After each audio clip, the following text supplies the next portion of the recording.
Hello everyone! This is Elena Vlogger. Nandito tayo ngayon upang malaman kung anong sekreto para unti-unting dumami ang iyong subscribers. Kung bago ka pa lang sa YouTube channel mo, ito ang mga tip na dapat mong gawin. Unang-una, dapat tumahimik ang bata kasi maingay. Unang-una, ang gagawin mo, gumawa ka ng video message sa short video at sumabay ka sa issue ngayon. Doon makikita mo yung resulta. After nun, lagyan mo ng hashtag ganon, hashtag ganon. Tapos gumawa ka lang ng video message. Kung gusto mong malaman, pumunta ka sa mangsto ka sa short video ko. Pwede mong gayahin yun para dumami yung subscribers mo. Kung baguhan ka pa lang sa YouTube channel. Kasi wala kang mapapala pag nakipag-sub to sub ka lang. Ilalagas pa rin ni YouTube. Kaya yun yung magandang tip na dapat mong gawin. Ang padamihin ang subscribers. Yun. Huwag mong kalimutan. Ilagay ang hashtag saka yung caption ng short video mo. Kahit video message, pwede yun. Tapos, dapat yung music trending din. Gumamit ka ng trending music. Yun yung technique para mas mabilis ma-boast ni YouTube. Yun yung isa sa tip kung paano dumami ang iyong subscribers na walang kahirap-hirap at saka organic subscribers. Hindi yan binibigay sa ibang YouTube creator. Sa akin lang yun. Ewan ko lang. Kasi may binigyan din ako ng tip gumana sa kanya. Basta gayahin nila kasi yung mga issue ngayon mas mabilis mag-trend. Ganun lang kung desidido ka, tumaas ang iyong bahay. Kung baguhan ka pa lang, pwede mong i-apply yun.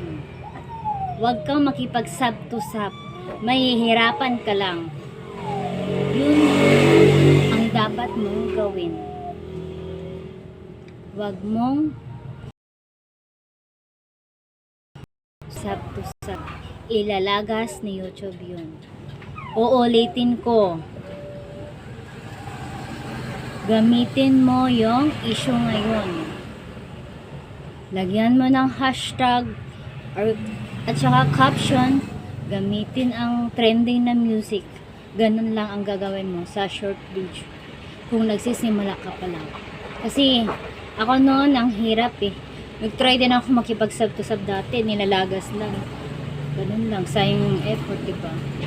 Wala, di ka pa rin mapapansin ni YT. Tapos sasali-sali ka sa mga group niyan na paangat-paangat ko noon. Naku, hindi mag-work ang YouTube channel mo pag hindi ikaw mismo ang gagawa ng sariling content. Ikaw mismo ang gagawa ng content para umangat ang bahay mo. Nagsimula din ako sa subscribers na maliit noon.